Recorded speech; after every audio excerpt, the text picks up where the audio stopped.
Sell your used phone in 60 seconds on Dofi and get instant cash to upgrade. Taste Daily. Taste the Daily. Hello, sir, once again. Hi. I always love talking to you. So, I've interviewed you like 4 times in the last 1 year, and every time I came to you, I had one angle for an interview. Like, ఈ ఇంటర్వ్యూలో ఇది cover చేద్దాం అనుకుంటున్నాం, ఈ ఇంటర్వ్యూలో ఈ యాంగిల్లో వెళ్దాం అనుకుంటున్నాం అని. ఈసారి మాత్రం I was really confused, like which angle to go in అని చెప్పి. దాని నుంచి నాకు ఒక క్వశ్చన్ వచ్చింది, which is your life has been like an open book. You have been very vocal about your feelings. You have been sharing your filmmaking experiences, your reactions to the socio-political events happening around. So it feels like there is a part of you, like chala varaku it is outside.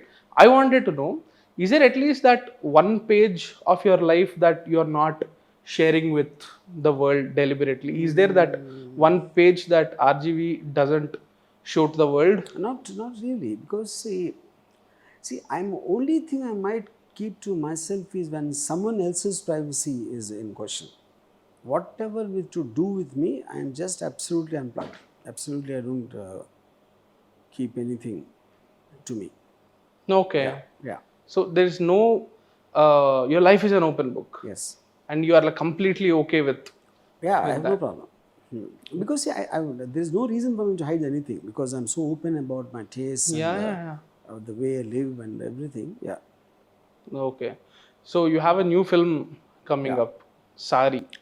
And I wanted to know one thing, because when you put out that confession, I'll read it out. One part of that confession read, I lost my vision, and that explains my meandering into making films for shock value or for gimmick effect, or to make vulgar display of my technical wizardry, or various other things equally meaningless. It's so well worded and it is so hard hitting. Does Sorry doesn't fall into this? See, obviously, I put this a couple of months back, and Sorry is in the making for the By then, yeah. But having said that, it's not that if I put this in the context of Satya, it's not that I haven't made good films after that. Sure. To Sarkar, to Ratnachitra, all that. So the point, I won't say, the post particularly was mentioning, I suddenly wanted to make the biggest film ever. When I'm capable of that, and I'm not, why would I restrict myself to, see, that doesn't mean you can't make a small film. That doesn't mean anything. But when I can do that, why didn't I do it for such a long time? Nothing was stopping me except for myself. Like I believe the Ayn Rand line, nothing can stop you except yourself.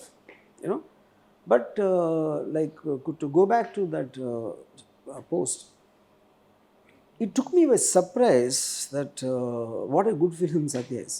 I realized it as if I watched it for the first time. I find it funny that you call it a surprise. It was a surprise, actually. Not only to me, to Anurag also a surprise. For? Anurag Kashyap. Okay. Both of us saw it together. We were equally looking at each other's faces, the fuck is happening, Like a long time back, I read this one line of Ridley Scott, said on the 25th anniversary of Alien, he said, when you say a film is a long time, you feel that you haven't made it. Because you change, you're not the same. You have different experiences and blah, blah, blah, whatever it is. And maybe not for the better, but you change is a point. Yeah. What do you think, what is one quality that makes films timeless generally? Not Satya, but what do you think, what's the quality? I believe it's the relatability of the characters. That I think. See, if you look at Godfather, it looks so fresh because the people look so real. Yeah. Their emotions look real, the conflicts real. Same thing with Satya. And it's only when it is being cinematic, it look dated. Right. Whenever the emphasis is only on characters, they never seem to grow old. Yeah. Okay. Because people are people. All the time they're the same, irrespective of the time periods. Yeah. And acting plays a role in it, right? Of course. Because if acting is representing... But the acting is also on a true structure, because if you look at it, just to be like the character, I think is very difficult. People might not understand what I'm talking about also. That is what I think Coppola achieved in Godfather. None of them look like they're coming into the scene to say a line. It just looks like they're there, and invisibly the camera is kind of capturing them. Uh, you know, whereas we think a Daniel Day-Lewis performing or something that also is acting. I'm not saying, but there is still a cinematic drama in it. You know. And that strangely again, even if you take Francis Coppola, he never achieved it again in any other film except for The Godfather. Yeah. Very strange, you know. Yeah. Why would that happen only in one film? It's not even in his next film, Conversation or Apocalypse Now. Like which Till follow. Megalopolis. Yeah. Did you watch Megalopolis? I watched a little. Yeah. Why? Well, one is I'm not a fan of the genre Musical? to start with. Yeah. What do you call? That surrealistic. Yeah, something. Surrealism Yeah. musical. Yeah.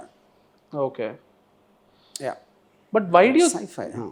But why do you think like this is a peril that everyone faces, right? The Coppola, like the guy who redefined Hollywood, his film just didn't connect with. Anyone? Yeah. Yeah, it won Razzie. It Yeah. got it won, and Yeah. he accepted it, saying Yeah. that okay, I at least dare to do something. Yeah. Why do you think that happens? See, that's a $1 million question. See, if you ask me now, the guy who made Satya, how can he make Aag? I think Yeah. that will be the same in one way or the other, you know. And most of the time, I feel the core idea of when you make a decision, I want to make this film, there something goes wrong. After that, you lose track of it, what you're making. In fact, I did an interview with Komal Nahata. Recently. Yeah, Game Changers. In that, he explained Aag a lot, exactly from did the he? origin of the idea to the making and everything. That China Yeah. thing that. See, like one interesting conversation, a conversation film of Francis Coppola came after Godfather. So when this guy was interviewing him, he said, "Will it be as good as Godfather?" So he was kind of taken aback. He said, "No, you can't compare film." He said, "No, I'm not comparing, but will the effect be as much as Godfather?" He didn't want to answer and I can clearly see it didn't occur to him. That filmmaker just makes a decision of making the next film. Would he pause and think, what did I make before and what will people expect from me? Is it really going to be better than that or this or that? This exercise is never done in the film industry. Like for example, recently I saw a song from a film called Chaitanya, Nagarjuna's film. Tapotan, I think, directed, And I was trying to see some Ilayaraja old song and I saw that and suddenly struck me, this is a film which came just after Shiva. And both Nagarjuna's character and Raghuvaran's character looking so bad. And they did the film after Shiva as actor. I'm saying Nagarjuna did Shiva, he saw the effect. Same thing with Raghuvaran, same thing with the director also saw Shiva. Why would they do it? So the only way I can answer, when I made Run with Amitabh Bachchan, so it came after Sarkar. So when a CI distributor called me and said, "Sir, your picture will be a big flop," he said. I said, "Why?" Because, "Arey, jo aapne Sarkar jaisa dikhaya, abhi Run jaisa dikhaya, penchot," he said. Yeah. You're killing it, the very thing you created. Yeah. Now, at that time, did Amitabh Bachchan think like that? No. Did I think like that? No. Because we thought we were making this film. So now imagine a director like Alfred Hitchcock, who's been there, done that for what? Not Alfred Hitchcock, sorry, Francis Coppola again. After Godfather, which is the best picture of his career, he made 45 films. Out of which 37 I'm not even aware of them. Even like hard to even remember the names. No, you don't know them. Yeah. I didn't know. Maybe Bram Stoker, Dracula. Yeah. And Apocalypse Now. And One from the Heart. 4, 5. I doubt I can go more than 6. Yeah. So in a way, baggage. Sorry, please. So I think, like the same way, why would like if you like when they say that you need a star like Marlon Brando for Godfather, the truth is that was the first film I saw of Marlon Brando. Most of the world actually. Yeah. But why is he a star? That is the first film for all practically. Now, if you look at Marlon Brando, the greatest actor, I'm sure you don't know one single film apart from Godfather. Godfather, very Yeah. maybe Last Tango I mean, from just Paris, okay. I but mean, just there's yeah, no comparison. Godfather is the definitive. Yeah. And Don Vito Corleone compared to the guy in Apocalypse Now is a shadow. So, which means everyone is making the same mistake, if it can be called. But now, how do you counter it? Yeah, yeah. Why will I make Kaun a film set in a house after Satya? Hmm. But this, I mean, you can ask me this question, but you'll have to ask this question everybody, actually. Everybody. And under the sun, you know. So, what's your relationship with this baggage that I'm Ram Gopal Varma? I have made these films. Just like how Coppola has, I'm Coppola, I made Godfather, I made Apocalypse Now. Or somebody like a Shankar will have, I made Gentleman, I have Indian. Is baggage a good thing for a filmmaker? At least from what you said, I mean, that self-awareness is important. See, that also depends upon how seriously the director takes himself. Should a director take himself But seriously? that's easily said than done. I mean, there could be someone who wants to say will make it bigger than the best and better than the best. I mean, that's a personal choice, really speaking, you know. So, or someone else might think, let me just make this also, that also, that could be. That is just a reflection of the attitude of the personality of the director, you know. Having said that, see, my thing was, I never wanted to make the biggest film. I never wanted to push the boundary. I just want to make whatever I felt like making. If you look at my first film, Shiva, then I made Rath, it's a horror film, and then Shanakshan and Caper, then something else. I always cutting because what excites me is the point. But if I decided, let me make something as big as Satya, as this, as that, I could have taken the decision. I didn't. But if somebody asked me on the day when I wanted to do Kaun, I am very curious myself whether I would do it or not. If a conversation like the interview like that happened, when you make Satya, why the hell are you going to make a small film like Kaun?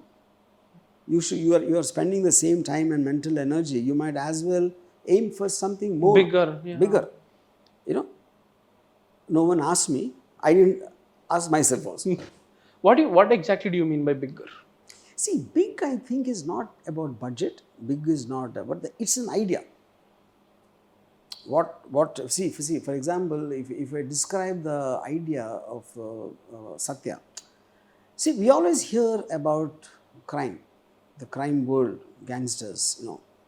Now, what are they exactly? And that is an underworld or whatever. So, for me to take the audience on a journey into that world and to see them ringside, their emotions, their relationships, their conflicts, and suddenly it occurs to you that they are as normal as anybody else. Right. There is nothing special about them, which is what hits you hard. Exactly. They could be anyone. They could be anyone. Yeah. So I think coming from there, like when my first thought was when we always hear about them when either when they kill someone or they get killed. What do they do in between? That's a big idea. Yeah. Oh, right. Yeah. Right. So if you ask me to tell Kaun, I don't think I can mention the story also in this kind of an emotion. That is just like a quick snack, you know. Why should you make a quick snack?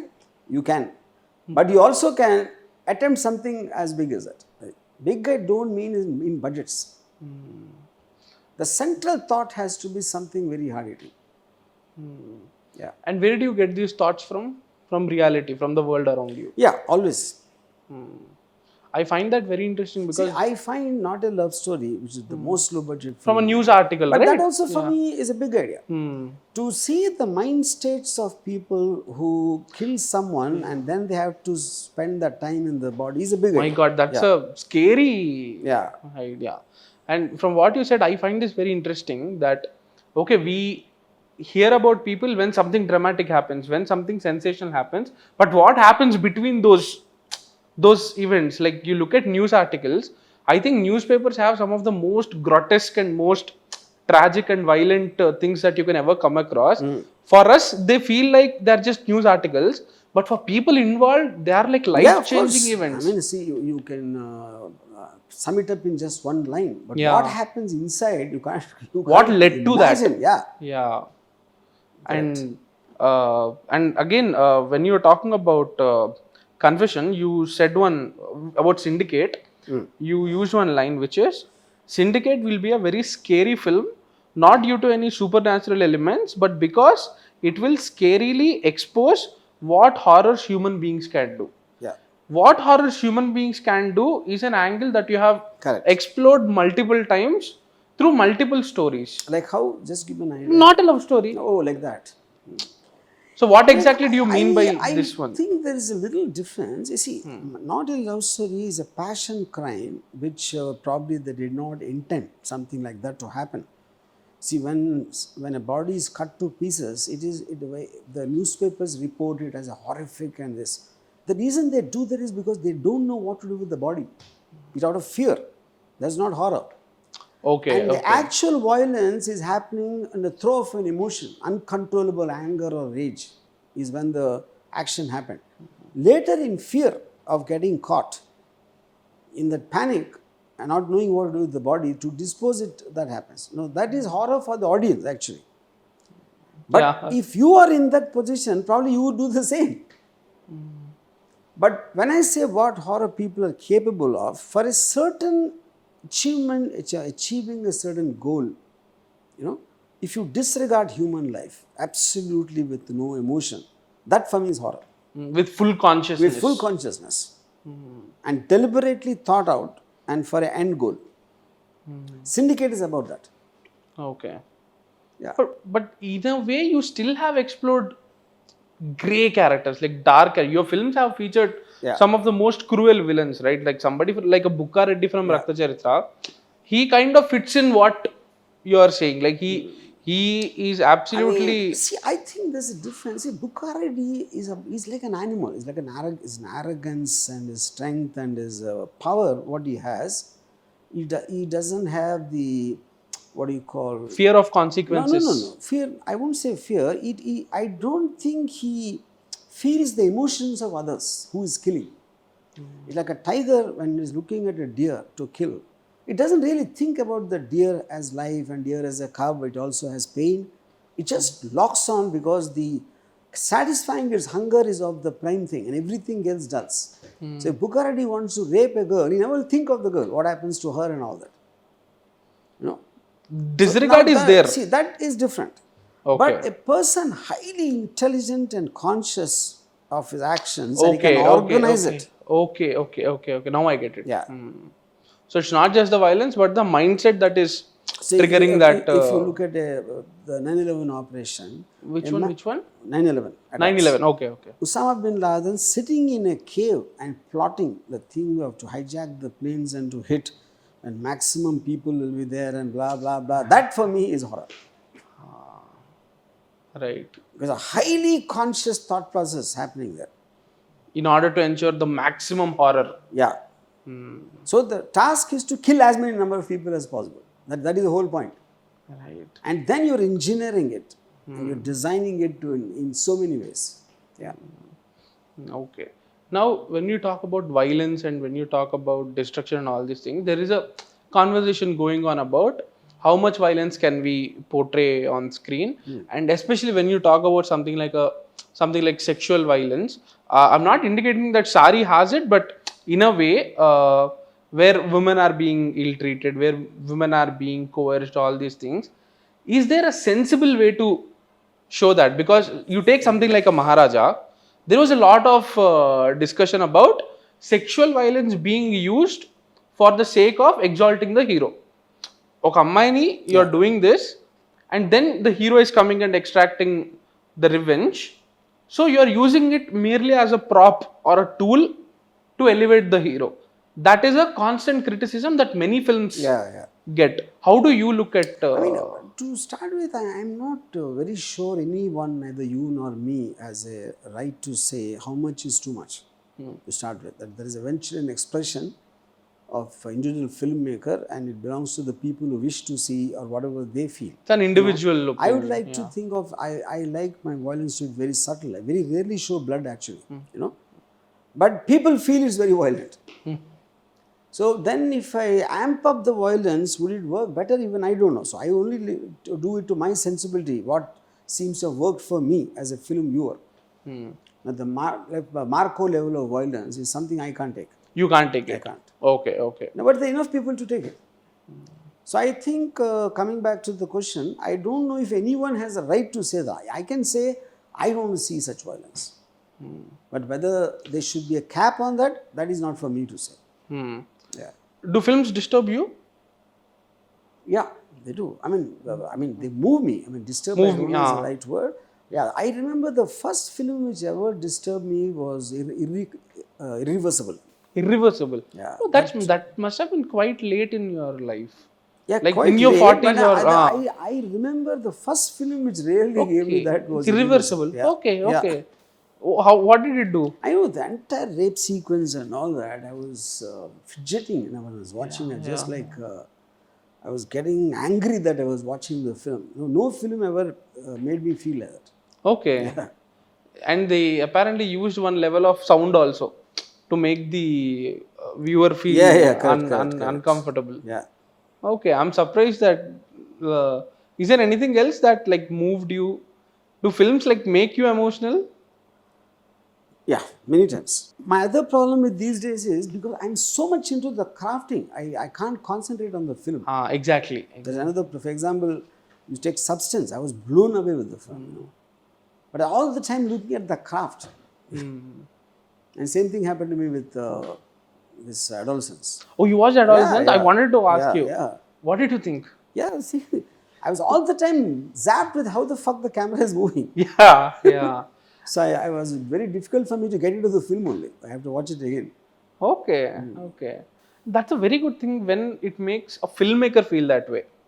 Yeah. A filmmaker who's mostly like aware of how a film set functions. Yeah, I mean, so obviously, because I don't know how to do that, so which is the reason it zaps me. So I am more into the craft. No filmmaker can eventually enjoy a film for the film's sake. I don't think it's possible. Because when I'm watching the film, I'm in my mind I'm editing it. In my mind I'm thinking this shot shouldn't have been there, or this. So all the time you are trying to compare with what you think it should be versus what it is. I mean, in spite of that, you might love the film at the end of the day. That is something which you cannot avoid. Yeah. Nice. Now, coming to Sari once again, in the trailer, your voiceover says that social media lo anamakuలకు పరిచయం లేని వాళ్ళకి. So basically, very fast they become become attached and there are consequences. Yeah. Now, my counterpoint to this is, we see a lot of public service announcements also, like saying don't. Correct. I know. Yeah. So don't go to strangers, don't reveal personal information and all. So why exactly make a film out of something that is considered to be like very normal and that's considered to be like public knowledge? I think the difference is to say something, don't do this, don't do that, whereas to show the experience of what happened to somebody in real time. That's a completely different experience. Okay. See, the message is not there in the film. It is just a context. But if you don't take caution on this, something like this can happen. That is the point.